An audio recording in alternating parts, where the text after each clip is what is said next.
everybody. Today's guest on Street You Grew Up On is a phenom. She's so super cute. She's an incredible singer and songwriter and actress. She's also a coach on The Voice. She does all the things. I adore her. You're going to too. Welcome, Camila Cabello. To give you a hug because I adore you too. Oh my gosh, I'm so excited to talk to you. I'm so excited to hang out with you. So I want to tell you, I started doing this because my production company, Simpson Street, is named after the street in the Bronx that my mother grew up on. Wow. And so I felt like that street is kind of my origin story. It's my once upon a time. Like when we heard stories about my grandparents who came to the US from Jamaica, from the islands, Simpson Street was like their once upon a time. What does once upon a time mean, like in that context? It's how, you know, every fairy tale starts once upon a time. Right. That's so like the beginning of the story.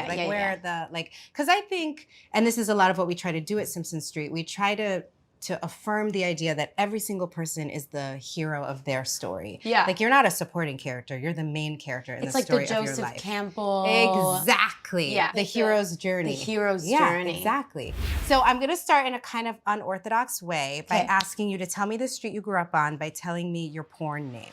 Oh my God. Meaning, your porn name is the name of your first pet and then the street you grew up on. Ooh, okay. Ringo 86. That's kind of amazing. It's giving like, I feel like my porn name is very like cowboy, like I play with like my masculine side. I love it. My once upon a time is not linear at all because I moved around a lot. Yeah. I was born in Cuba. My mom is Cuban. My dad is Mexican. So they met in Mexico. My mom was an architect in Cuba and then left Cuba because there's just kind of like such a like ceiling for people in Cuba. And so she wanted to just pursue life elsewhere. Yeah, to see what the possibilities were off the island. Yeah, and I think like the revolution that started with my grandparents, and then by the time it was my mom's generation, I think that's when it kind of like started crumbling in terms of like there was like the how do you say like apagón, like the lights would go off for days and like the food shortages and all the rations. Yeah, the rations, like all that started happening in my mom's generation. So she was like, oh, this kind of dream that they've sold to my parents' generation, my generation is kind of like, oh, it's not quite adding up here. So she went to Mexico. That's where she met my dad. And so from the time that I was born to 7 years old, I was back and forth between Cuba and Mexico. Wow. Yeah. So the street that I feel like I have the most scent memory, visual memory is what I learned is Calle 86. Okay. Which before, I actually didn't know what the street was called. I just thought the part where we're from is Cojimar. But I actually didn't know what the street was called. That's in Cuba, Cojimar. That's in Cuba, yeah, in Havana. Oh, wow. Wow. And when you say you have sense memory, like the sounds and the smells, what were they? I think of like cigarettes for me trigger something because my grandma has smoked since she was like 15 years old. Wow. So she was always smoking, and I think my parents were smoking too until I like literally like. You saved their lives. Yeah, I saved their lives. No more. You're welcome. When you smell cigarettes, does it kind of take you home? I like it. Yeah. What was the house like? Was it, how many bedrooms did it have? Was it like one floor? Was there an upstairs? There was a downstairs, and then there was an upstairs because my grandparents, they separated, and then my grandpa lived on the top floor for a while. And I remember like we had outside, like my grandparents had like rabbits, and they had like, they really, really spoiled me when I was younger. I think we had like a llama or like a goat or like something like that. Tell me what the street was like then. Were there a lot of houses on the street, or was it very rural? What was that? A lot of houses on the street, not very rural, because I'm pretty sure, and my mom might see this interview and then be like, just so you know, just like fact check me. That's okay, because it's also as much about how you remember it. Yeah, you know? Totally. Well, I think my parents also, because they were immigrants, like they immigrated when they were like, I was 7. So they must have been like in their early 30s when they came to the United States. My dad like crossed the border. Wow. Yeah, like crossed the river. Walked across. Swam across the river. So he came first? My mom and I came to Miami first. Okay. And then my dad met up with us a year after. I think I learn a lot about my upbringing as I get older. You know what I mean? Like it's not like they're like sitting around like, oh, I feel like it's almost like they are maybe now at a place where things are maybe settled and calm enough to be like, oh, the crazy and dangerous parts of the story are over. Now we can kind of reflect.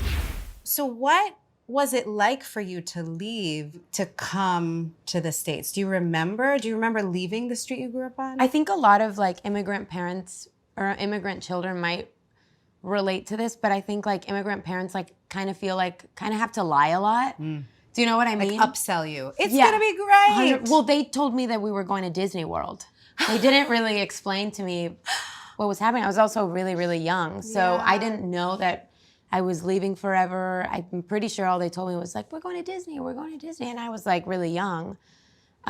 Just so I understand, was there like a plan to eventually take you to Disney, or was it really just like? I think that was probably the dream. Yeah, eventually we're gonna have enough money to go to Disney. Yes, of course. Yeah, totally. This is the necessary step in getting you to exactly. Disney I think Disney was maybe the metaphor for a better life, a better like where your wishes come true. Yeah, totally. What memories do you have of leaving or of arriving? Either one. I remember a train or a Greyhound. We took like a Greyhound bus because my mom went from Cuba to Mexico to here. Oh. Because Cubans at that time, there was a different law where Cubans could cross to the United States and get asylum, like citizenship.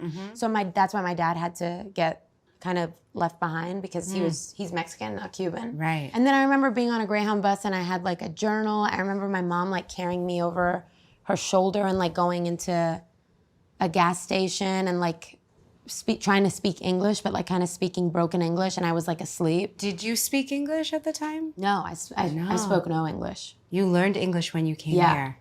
And you sing in both English and Spanish. Yeah. Is one more comfortable than the other for you? I think singing wise, I actually love singing. I like singing in Spanish more because I think that there's a part of my brain that speaks Spanish is almost like subconsciously, it's like the kid part that has no emotional complications. Does that make sense? Oh, that makes so much sense. Like, can you imagine? It's like from 7 to 25, it's a shit show.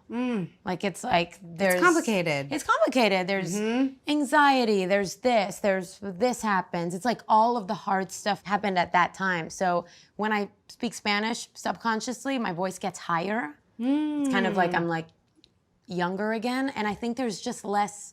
But writing in English is so much easier for me because I have so much more vocabulary. Like in Spanish, I have a lot less, so that's when I like need help to maybe like express or fill in this word to kind of make for a wittier, punchier line. Whereas in English, I can write totally by myself, and I can express myself to the fullest of my feeling. Do you know what I mean? I do. This is such a technical question, but as an artist, like artist to artist, do you find, I wonder, because it's like your playful side of yourself, your Spanish singing voice, are you able to take more vocal risks?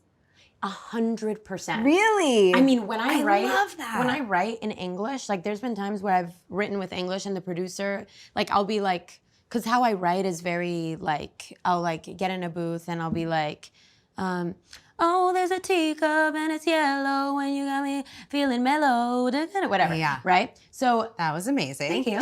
But then like I need a theme song for my show. Just okay, saying. I got you. When I kind of go into the Spanish, it'll pull something totally different because I think I'm getting references from these other things. I'm getting references from reggaeton and David Bisbal and Alejandro Sanz, like all these other artists. So I'll be writing a song in English, but they'll be like melodically, I'll freestyle in Spanish, even if I end up writing just to be able to find more pathways to get to what you want. Yeah, I think I'm really inspired by how I grew up, even if it was a really small chunk of my life. My grandma was like obsessed with music and like would make mixtape of boleros. Like she's like always like, you have to make a bolero for me. You have to make, like music is like such a big part of our family. Like in my house in Cuba, they would like throw these like family parties and it would be like, they would be dancing all night and like my grandpa would, cook the pork, and my grandma would make the beans, and like at the end of every party, my dad and my grandma will sing together. Like that's just such a big part of. What do they sing? Are they singing the classic boleros? Are they singing? They actually end up singing a lot of Mexican songs. Oh, interesting. Yeah, I guess my dad rules the karaoke. I'm realizing my dad has an amazing voice too. Does he? Yeah. All the generations would be at that house, like partying and dancing. When we came to Miami, it was like me, my mom, and my dad. And it was like your world kind of shrunk. Yeah, 100%. And like now I'm always looking for that. Like my whole album Familia was about me trying to like recreate that for myself and like building my world as an adult, like having friends and family and like the community sense of it, like the kind of like open door. With the ocean household. air and the fans and the food and the... An open door, and like anybody can come in at any time, and like you go and... And when did you realize that you have an amazing voice? I always liked how I sounded, but I think it wasn't until an adult, which was my drama teacher, my first drama teacher in Miami, was like, you have a really, really good voice. I was like, oh wow, I can actually sing. That's crazy. Because I was really, really shy growing up. Do you remember that teacher's name who told you that you could sing? Mr. Nardone. He... was the first person actually that I like sang in front of, like an adult. I used to sing with like my friends all the time, but we had to audition for the school musical as part of our grade. So there was like no getting out of it. What part did you play? I remember I sang Listen by Beyonce. It was just like me and him in the room because you would That's not an easy song. I know, no. It was actually too ambitious. He was like, you're really, really good. If I gave you a big part, like, would you want that? And I was like, because I was just I just had such bad stage fright. I thought that I would like, I was so afraid of like forgetting lines and like. Have you seen him or talked to him since? He actually passed away. Oh, I'm so sorry. But he was so influential to every student that he had. He was one of those. He was one of those. Like, did you sing with your dad when you were a kid? No, I never sang in front of my family. Why? I was just so shy. I don't know. I was really shy. I would get really overstimulated when I was a kid.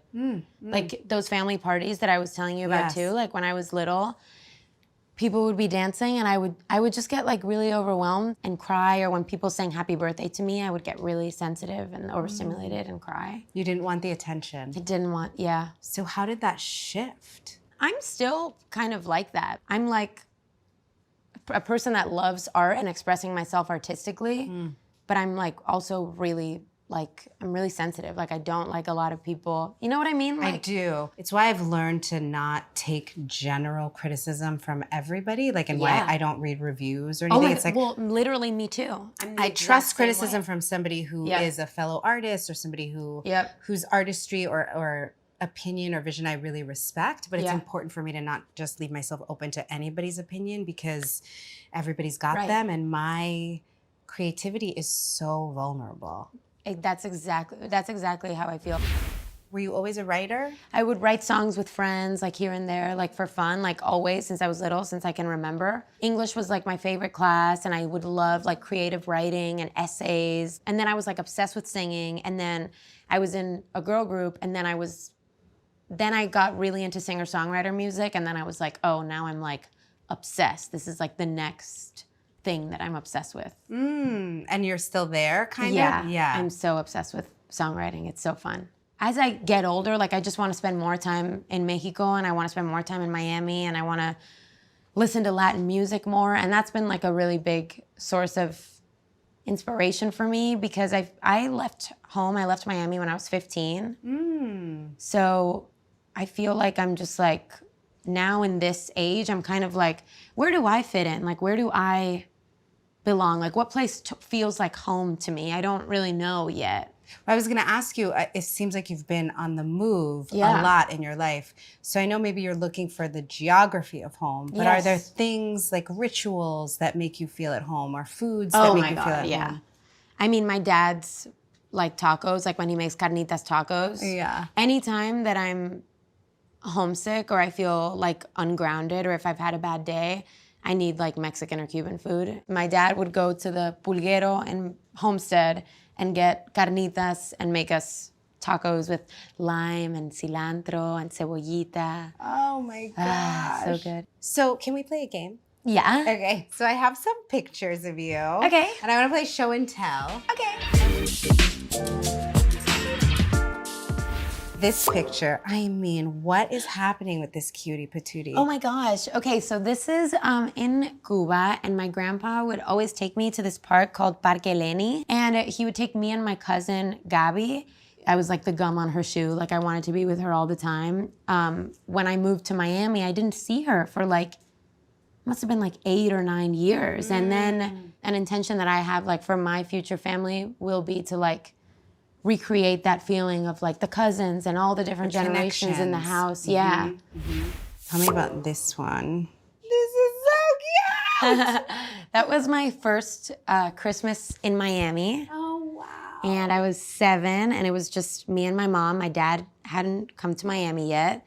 And there was like a big Disney calendar that I had, and there was a date for like when my dad was gonna come back to Miami. And I think it was September 15th, because I remember I would like exit out. It was like a year after we were there. So my dad had not yet come to Miami. It was just me and my mom, and we were like at a family friend's house. Princesa. Yeah. What's happening? Snow White. That was my first Halloween. Oh, you were Miami, Snow in the White United for Halloween. States. Yep. I think that might have been in first grade. And that was in my school, Pinecrest Elementary in Miami. So we actually, my mom used a fake address for me to go to that school. So it was like the best school. Immigrant parents, they hustle. Listen, They hustle. whoever gets the job done, Seriously. right? You came to get what's best for your kid. Yeah. Yeah. Did you know your mom was lying to get you into that school? Did it feel like you were in a school with like different kinds of kids? Did you sense the difference in the neighborhoods between your school? I definitely did when I was older. Like it's something my friends and I talk about all the time now. Like we're like, do you notice how like 99% of the popular kids were like really rich? Thank God we had uniform actually, because I remember it's a great equalizer. It's a great equalizer. Like it's a lot of pressure for kids who don't have that much money, because it's such a status symbol, and even subconsciously like the popular kids were the ones that had the real Hollister shirts and or the name brand loafer instead of the knockoff. That's what when I went to a school with uniforms too, and it did allow more evenness, a feeling of a more democratic feeling, but you still knew what girls had the real Manolos and what girls had the knockoffs. Did you have that same experience? Absolutely, yeah. Yeah, I think that was probably part of my shyness too. Like I think that there's a confidence with like having money at that time, even if you don't realize it, like in hindsight. I love that you have this picture as one of the Disney princesses, because I was going to ask you about Cinderella. Yeah. And being, the first Latina Cinderella. Yeah. I mean, just so iconic and such a beautiful performance. Thank you. And what did that mean to you to play Cinderella on the screen and to transform how we think about that character? It was so fun, and also, it's such a kind of a character that's like in the mainstream, and to have somebody that like looks like me, that also has a story like mine. I see that kind of representation, really the effect that it has on real people, because I've met a couple girls that are like Cuban, like me, like with such a similar journey as me. I remember I was doing the prom with James Corden at the time. And we were sitting together in the hair and makeup trailer, and he was watching dailies. Oh my gosh. Because you guys had just started. Yeah. And he was so excited and so happy with everything he was seeing. I remember when he sent me an email and he was like, "You're doing so great." And I was like, "Thank you." Yeah. Because I really enjoy acting. Like I actually love acting as another form of artistic expression. I really do. I just think it's a way of just like being present with somebody and being you and being vulnerable. Like I've actually never felt more vulnerable than when I was doing Cinderella. I think it's really amazing that your parents told you that you were coming here to go to Disney World, and then that you wound up like literally stepping into the shoes of a princess when you got here. It's so full circle. It's like it's like Cinderella's castle was the thing you were promised, and you got that and so much more. Yeah, that is so Isn't that full amazing? circle. It's really so tremendous.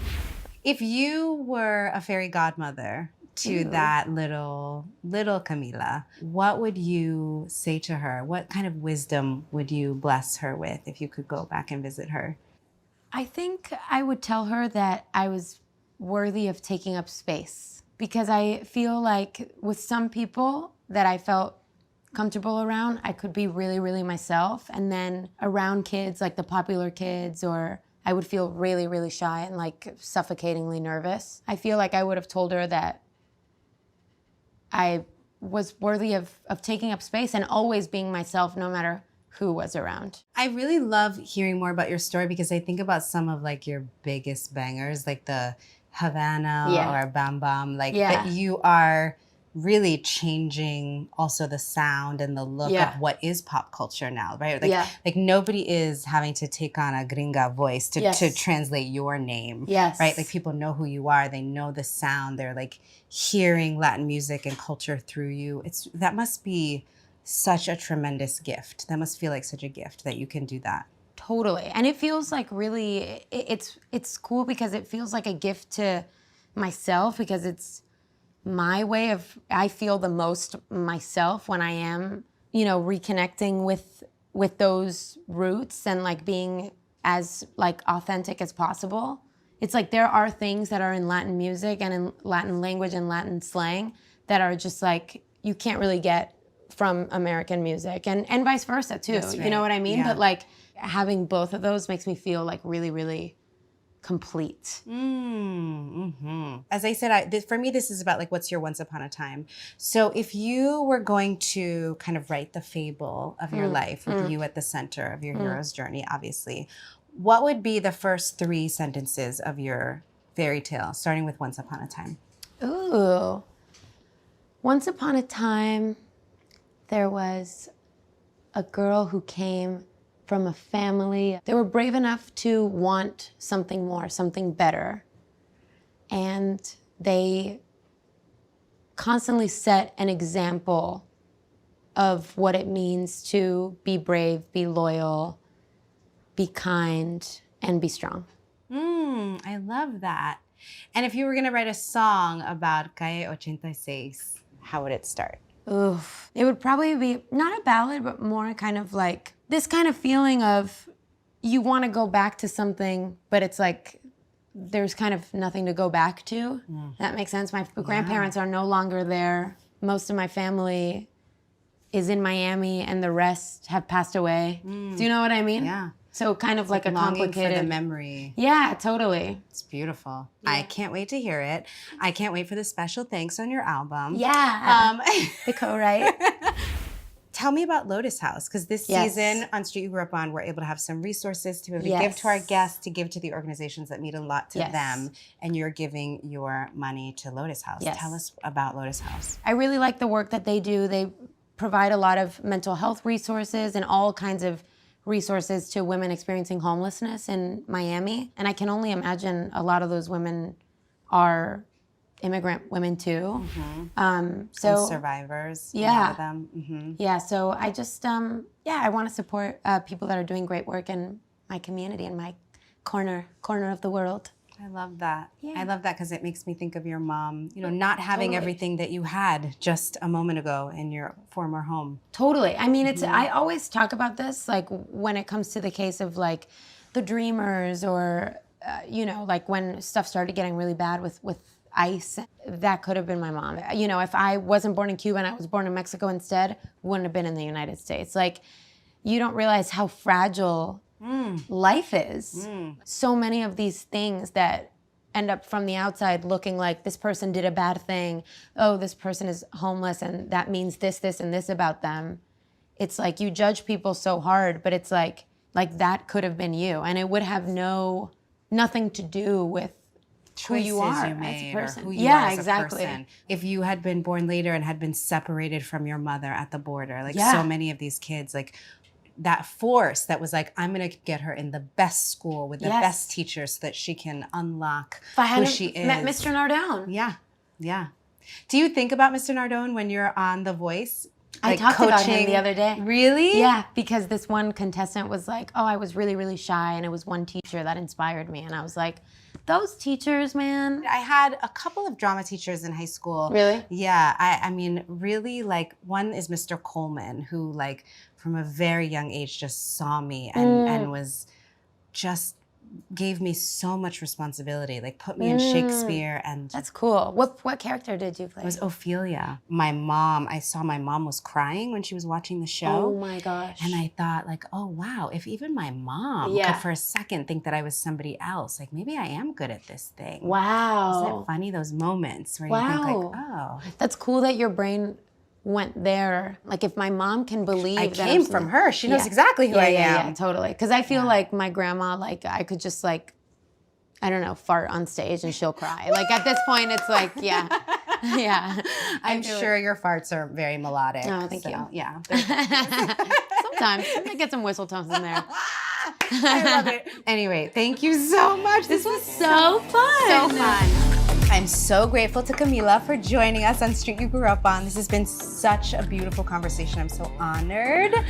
So make sure that you give her all the support. I know you do already, but listen to Familia. Yeah. It's all about the themes we've been talking about today. It's true. And watch The Voice so you can see her do what she does and be so beautiful and special and amazing. Thanks, Kerry. You're Thank best. you. Tune in, like, and subscribe and all the things. Yeah, all the things. Bye.